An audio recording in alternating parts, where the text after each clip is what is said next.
Hello everyone, welcome to keepcoding.com। और आज हम लोग करेंगे आईएससी 2015 का थ्योरी पेपर का क्वेश्चन 12 कोड और एक्सप्लेनेशन।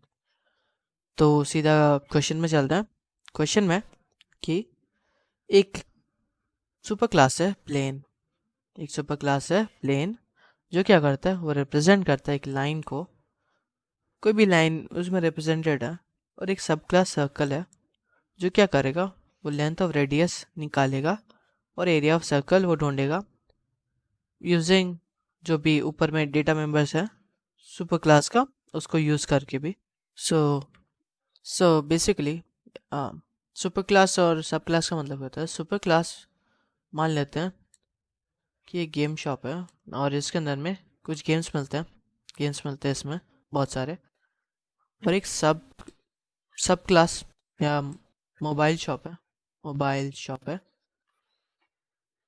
तो इसके पास बहुत सारे मोबाइल्स भी था। तो ये बेसिकली क्या किया, ये इसको खरीद लिया, गेम शॉप को खरीद लिया, बाई कर लिया। तो अब क्या होगा, मोबाइल शॉप जो जो गेम शॉप के पास है वो बेच सकता है, पूरा आसानी से बेच सकता है। कोई भी परमिशन या कॉन्ट्रैक्ट या कुछ भी बनाने का जरूरत नहीं है इसको। बेसिकली ये सिंपली जो चाहे वो बेच सकता है, जो चाहे फ्री में दे सकता है, इजीली दे सकता है, कुछ करने का जरूरत नहीं होता। सेम चीज़ इसके साथ भी होता है। क्लास जो कोई भी सुपर क्लास होता है, इसको सुपर क्लास बोलते हैं। एक्स वाई जेड को सुपर क्लास मान लेते हैं, ठीक है, ये सुपर क्लास है। और ए बी सी को सब क्लास मान लेते हैं, सब क्लास। जब भी आप इनहेरिट करते हो, इनहेरिट इनहेरिट करोगे, हेरिट और स्लैश वो भी बोल सकते हो कि एक्सटेंड्स, ठीक है, एक्सटेंड्स। मतलब क्या होता है, इसका मतलब होता है कि ए बी सी जो सब क्लास है वो इनहेरिट कर लिया एक्स वाई जेड को। मतलब एक्स वाई जेड का जितना भी वैल्यूज़ है, अब वो ए बी सी क्लास ऐसे यूज़ कर सकता है जैसे कि इसमें डिफाइंड हो। जैसे मान लेते हैं इसके अंदर डिफाइंड है एक्स वाई और जेड, और इसके पास ए बी सी वेरिएबल्स हैं। सो ये अब ऐसे यूज़ कर सकता है जैसे कि एक्स वाई जेड जो वेरिएबल्स है एक्सटेंड करने के बाद एक्स वाई जेड क्लास के जो वेरिएबल्स एक्स वाई जेड जो है, ये अब ऐसे यूज़ कर सकते हैं जैसे इसमें बने हुए हो, मतलब इसमें डिफाइंड हो। और अगर इसके पास कोई मेथड्स भी है जैसे डिस्प्ले, वो भी ये बुला सकता है। ये भी बेसिकली ये इजीली बुला सकता है जैसे इसी में बनाए हुए हों। हम लोग को कोई ऑब्जेक्ट क्रिएट करने की जरूरत नहीं है एक्स वाई जेड का, वो सब करने का जरूरत नहीं है, सीधा यूज़ हो सकता है। इसका एक्सेप्शन कब होगा, जब हम लोग एक्स वाई जेड के कंस्ट्रक्टर को बुलाएंगे तब, और अगर दोनों क्लास में सेम नाम के मेथड्स हो तब हम लोग सुपर का यूज़ करेंगे। उस टाइम में सिर्फ सुपर का यूज़ होगा। और अगर वेरिएबल सेम हो, जैसे यहाँ पे भी एक्स हो, तब सुपर यूज़ होगा हम लोग का। अगर सेम वेरिएबल्स के नाम हो गए या डिस्प्ले के नाम सेम हो गए और कंस्ट्रक्टर को बुलाना है सुपर क्लास के, तब हम लोग सुपर का यूज़ करेंगे। यहाँ पे सुपर क्या करता है, सुपर बेसिकली जब भी सुपर डालोगे तब वो मान लेगा कि वो आप किसको बुला रहे हो, कंप्यूटर मान लेगा कि आप इनहेरिटेड क्लास मतलब एक्स वाई जेड यहाँ पे उस क्लास के वेरिएबल मेथड और कंस्ट्रक्टर को बुला रहे हो। सीधा मतलब सीधा सुपर डॉट डिस्प्ले लिखोगे तो मतलब क्या हुआ कि आप एक्स वाई जेड क्लास के जो इनहेरिटेड क्लास है उसके डिस्प्ले मेथड को बुला रहे हो। और अगर सुपर डॉट एक्स लिखोगे, क्योंकि दोनों में है तो सुपर डॉट एक्स लिखोगे, वेरिएबल दोनों में ही है ना, एक्स भी इधर है और इधर भी एक्स है। तो इसका मतलब हो गया कि आप सुपर मतलब इनहेरिटेड क्लास जो कि एक्स वाई जेड है उसको बुला रहे हो और उसके एक्स वेरिएबल लेना चाह रहे हो। यहाँ पे ये सब नहीं होगा, ब्रैकेट्स नहीं होगा, सिर्फ सुपर डॉट एक्स।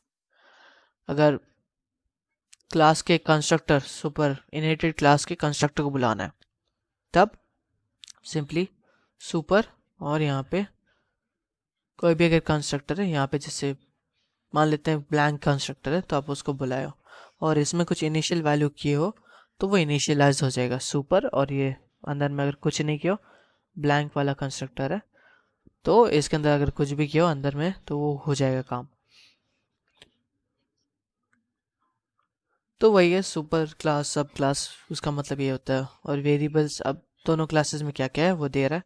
जैसे क्लास नेम प्लेन में क्या है, जो सुपर क्लास है या इनहेरिटेड क्लास है उसमें क्या है, उसमें डेटा मेंबर है x1 जो क्या करेगा, x कोऑर्डिनेट स्टोर करेगा फर्स्ट एंड पॉइंट का, और y1 जो क्या करेगा वो स्टोर करेगा y coordinate first and point का। x और y स्टोर कर रहा है फर्स्ट पॉइंट का।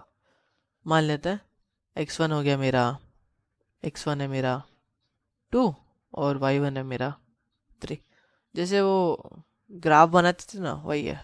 तो ग्राफ में 2,3, सो x इधर गया y इधर गया, तो 2,3 तो 1 2 1 2 3, सो 2,3 मतलब एक पॉइंट का कोऑर्डिनेट क्या है वो लिखा है, सो वो है 2,3। वो स्टोर करेगा x1 और y1 स्टोर करेगा। और उसके मेंबर फंक्शंस हो गए plane int n x int n y, तो इसमें जो वैल्यू डालोगे वो x1 और y1 में चला जाएगा। शो तो डिस्प्ले करेगा कोऑर्डिनेट्स को। और दूसरा क्लास मेंबर क्या है, क्लास नेम क्या है सर्कल, ये क्या सब क्लास है। ये क्या स्टोर करेगा, ये x2 और y2 स्टोर करेगा। मतलब x2 क्या है, जो कोऑर्डिनेट है x coordinate second and point का, y coordinate second and point का, तो ये स्टोर करेगा। ऑफ क्या है रेड, और उसके बाद रेडियस, ये रेडियस क्या है, ये एक वेरिएबल है जो क्या करेगा, रेडियस स्टोर करेगा सर्कल का। और डबल ये एरिया स्टोर करेगा रेडिया सर्कल का। तो ये है तो क्लास सर्कल में एक और है, तो x2 और y2 ये सर्कल का क्लास में है। 5 कितना 1 तक चला, तो मतलब यहाँ पे ये वगैरह सेकेंड कोऑर्डिनेट हो गया 5,1। तो बस उनका फर्स्ट कोऑर्डिनेट सेकेंड कोऑर्डिनेट, अब फॉर्मूला यूज़ करके रेडियस निकालना है और फॉर्मूला यूज़ करके सर्कल निकालना है, सर्कल का एरिया निकालना है। तो वो उसके अंदर मेंबर मेथड्स हो गया सर्कल। ये क्या करेगा, ये पैरामीटराइज कंस्ट्रक्टर है जो दोनों क्लासेस का वेरिएबल स्टोर, दोनों क्लासेस में जो वैल्यूज जाएगा वो ये डालेगा circle constructor. Void find radius, ये वाला रेडियस फाइंड करेगा। तो फॉर्मूला ये रहा, तो इस फॉर्मूला के हिसाब से हम लोग को करना है। तो माना क्या, मान के क्या चला, ये कोऑर्डिनेट्स होते हैं, ये जो दोनों कोऑर्डिनेट्स हैं x1 y1 वाले जो 2,3 और 5,1, ये क्या है, ये दोनों एक्चुअली एंड्स हैं, दो एंडिंग है डायमीटर के। मतलब ये डायमीटर के एंड पोजीशंस है के कोऑर्डिनेट्स हैं, ये हम लोग अज्यूम करके रखे हैं। उसके हिसाब से रेडियस निकाला है, तो रेडियस का फॉर्मूला ये रहा। तो ये रेडियस का फॉर्मूला लगाना है और यहाँ पे निकल जाएगा। और उसके बाद में जो रेडियस निकला उससे फाइंड एरिया में उस रेडियस का यूज़ करके हम लोग एरिया निकालेंगे सर्कल का, ओके, πr²।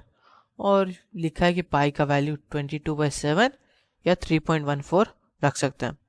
और वर्ड शो क्या है, वर्ड शो हम लोग का डिस्प्ले करेगा दोनों कोऑर्डिनेट्स, और लेंथ करेगा रेडियस का डिस्प्ले और एरिया डिस्प्ले करेगा। हम लोग को इसके अंदर में क्लास प्लेन भी बनाना है और क्लास सर्कल भी बनाना है, ठीक है। तो यही बोला है और मेन मेथड लिखने का ज़रूरत नहीं है।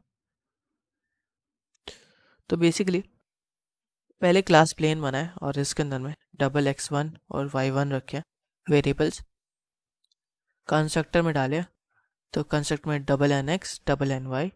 तो जो x1 में nx, जो भी nx में डालोगे वो x1 में जाएगा, और ny की जगह पे जो वैल्यू रखोगे वो y1 में जाएगा। उसके बाद वॉइड शो क्या करेगा, वो शो कर देगा फिर फंक्शन ये करता है, शो कर देता है x कोऑर्डिनेट क्या है x1, y कोऑर्डिनेट क्या है y1 दिखा देगा। उसके बाद पब्लिक क्लास सर्कल यहाँ पे ख़त्म हो गया, प्लेन वाला जो क्लास है वो ख़त्म हो गया। इतना ही था, इतना ही काम था, तो ये कर लिया। Public class circle extends plane, तो इसके अंदर में हम लोग को x2 y2 रेडियस एरिया ये वेरिएबल्स डिफाइन किए, और सर्कल कंस्ट्रक्टर में क्योंकि इसमें दोनों क्लासेस का वेरिएबल्स असाइन होने वाला है, तो हम लोग double n x, double n y, double a, double b ये सब लिए, और सुपर कंस्ट्रक्टर को बुलाया सुपर, और उसके अंदर क्योंकि पैरामीटराइज था तो n x comma n y जो भी वैल्यू डालोगे सर्कल में वो प्लेन वाला ये जो है ना इस कंस्ट्रक्टर में चला गया और असाइन कर देगा x1 और y1। Double a comma double b ये दोनों, ए तो गया x2 के पास, बी गया y2 के पास, तो ये गया। तो ऐसे चला, सुपर से आप कंस्ट्रक्टर बुलाए, इनहेरिटेड क्लास का कंस्ट्रक्टर बुलाए, और उसके अंदर में आप अगर यहाँ पे तो पैरामीटराइज कंस्ट्रक्टर था प्लेन में, ये वाला था, तो इसको बुलाने के लिए हम लोग दो वेरिएबल्स है तो दो वेरिएबल्स डाल दिए n x comma n y, तो इसको बुलाएगा और इसके अंदर में वैल्यूज स्टोर कर देगा। उसका डबल ए और डबल बी का हम लोग क्या करेंगे, हम लोग x2 और y2 में इसमें यूज़ कर लेंगे, डाल देंगे वैल्यू। तो हम लोग के पास दोनों के पास वैल्यू क्या, x1 y1 प्लेन में है तो उसका वैल्यू हम लोग असाइन कर दिए, और x2 और y2 उसका हम लोग वैल्यू असाइन कर दिए यहाँ पे a कॉमा b में, तो असाइन हुआ।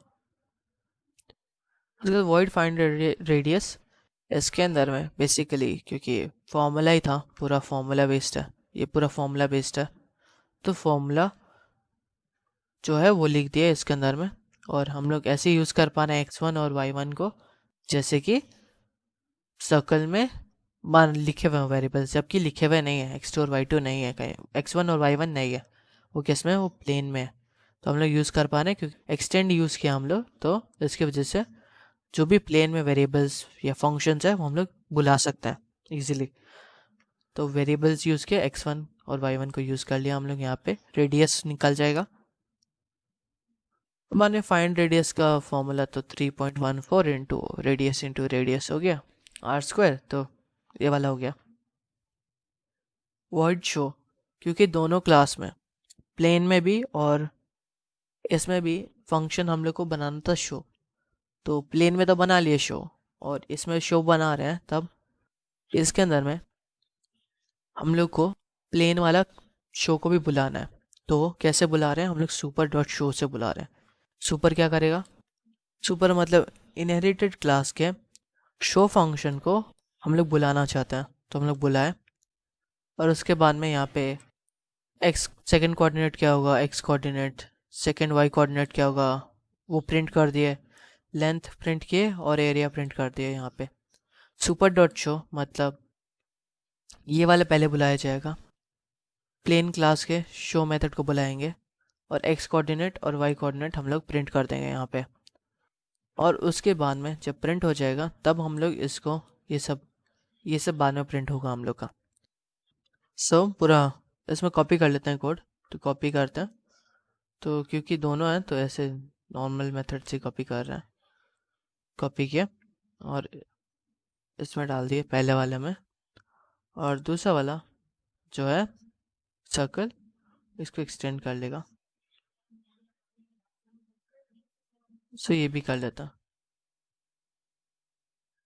तो ये भी कर लिया, कंट्रोल कंपाइल किया इसको, उसके सर्कल को कंपाइल किया, ओके। तो ये रहा हम लोग का सर्कल, इसको एक्सटेंड कर रहा है प्लेन को, प्लेन का जो भी वेरिएबल्स है वो ये रहा, और सर्कल का इसमें रहा सब कुछ काम। सो सर्कल को बुलाएंगे, उसको नहीं बुलाएंगे, तो इसके अंदर में वैल्यूज डालना है, डबल एन एक्स मान लेते हैं 1 x का वैल्यू और 5, और उसके बाद में x2 और y2 क्या डालें 12 और 3 डालें इक्वल टू क्या, तो मतलब एक इसके अंदर में सबके पास प्लेन के पास जो वैल्यू किया वैल्यू चला गया, और सर्कल का वैल्यूज भी हम लोग डिफाइन कर दिया। तो यहाँ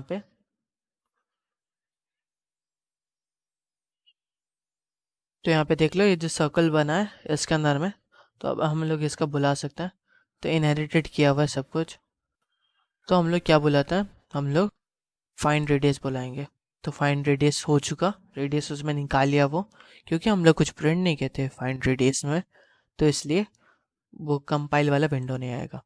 उसके बाद फाइंड एरिया करेंगे, क्योंकि मेन मेथड नहीं बना है इसलिए हम लोग सिंपल से कर रहे हैं। और वर्ड शो, ये सब हम लोग को शो कर देगा। जैसे कोऑर्डिनेट x1 का कोऑर्डिनेट हम लोग 1 डाले थे और y1 डाले थे 5, और यहाँ पे x2 डाले थे 12, y2 डाले थे 3। तो इसका लेंथ उस फॉर्मूला से रेडियस जो निकला वो ये निकला, और उसका एरिया क्या होगा वो ये निकाल दिया यहाँ पे। तो एरिया निकाल दिया यहाँ पे मेरा। सो ऐसे चला ये वाला कोड। फिर मिलेंगे, चलो बाय।